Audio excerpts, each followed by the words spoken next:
முதல்ல வந்து தம்பிமார்கள் எல்லாத்துக்கும் வணக்கம். இந்த படம் வந்து டாக்டர் படம் மாரி எனக்கு ஒரு நகைச்சுவை கதாபாத்திரம் குடுத்துருக்காங்க. ஓகே. கொஞ்ச நேரம் வந்தாலும் என்னுடைய கதாபாத்திரம் அதில வந்து நல்லா பேசப்படும். ஒரு நகைச்சுவை நடிகையான ஒரு அடையாளம் எனக்கு கிடைக்கும்னு நான் நம்புறேன்.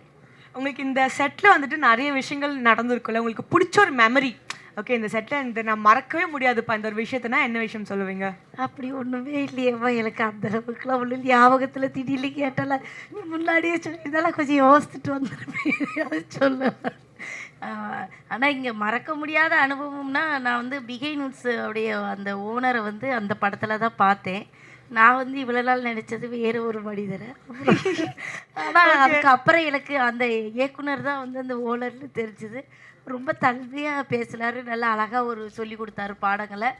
ஓவரா நடிக்க விட மாட்டாரு. அது ஒண்ணு. நம்ம ஓவரா நடிச்சத ஏட்டாக்கா கொஞ்சம் குறைச்சிக்கிட்டு கொஞ்சம் குறைச்சிக்கலாம்க்கா. அதுக்கப்புறம் நான்லாம் காமெடி கேரக்டர்னோனே சில நேரம் அது எக்ஸ்ட்ரா பண்ணா தான் நல்லாயிருக்கும் நம்ம நினைப்போம். ஆனா இப்போ உள்ளவங்கலாம் கொஞ்சம் கம்மியா போதும் அப்படின்னு சொல்றாங்க. அதனால அப்படி இந்த படத்தோட கதைய ஃபர்ஸ்ட் கேட்டிருப்பீங்களா? அப்ப வந்துட்டு உங்களுக்கு தெரிய வந்திருக்கும் பிரபுதேவா சார் இருக்காங்க. ஏம்மா நான் வந்து எந்த படத்துலயும் கதையே கேட்க மாட்டேன். உடனே நீங்க தப்பா எழுதிடாதீங்க. கதையெல்லாம் நம்ம கேட்டு நடிக்கிற அளவுக்கு இல்லை பெரிய ஆளாகல. அது வந்து அந்த படத்தை எடுக்கிறவங்க இந்த படம் வெற்றி படமா மாறும். இதில் இவங்கவங்க நடித்தா நல்லாயிருக்கும்னு நம்மளை கூப்பிடுறாங்க.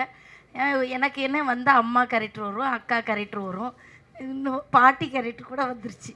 ஸோ அந்த மாதிரி ஏதாவது ஒரு கதாபாத்திரங்கள் வரும்பொழுது அது எத்தனை நாள் வேணும் அப்படின்னு நாங்கள் கேட்போம். அவங்க நம்மளுக்கு எல்லாம் ஒத்துக்கிட்டாங்கன்னா நம்ம போய் நடிக்கிறோம். ஆனால் இது நடிக்கும்போதே பிரபுதேவா சார் நடிக்கிறாங்க அப்படின்னு சொல்லி தான் என்னைய கூப்பிட்டாங்க. கூப்பிட்டுட்டு இந்த ஒரு இது சில விஷயங்கள் வந்து இப்படி நடிக்கணும் உங்களுக்கு ஓகேவா அப்படின்னாங்க. அதெல்லாம் நான் நடிக்கிறேன், ஒன்றும் பிரச்சனை இல்லை அப்படின்னு சொல்லிட்டு நான் நடித்தேன். நச்சுன்னு அழகா பதில் சொல்லிட்டீங்க. Thank you so much. ரொம்ப நன்றி. என்ஜாய் பண்ணீங்க. ரொம்ப நன்றிக்கா. நன்றிங்க ஐயா. ரொம்ப நன்றியா.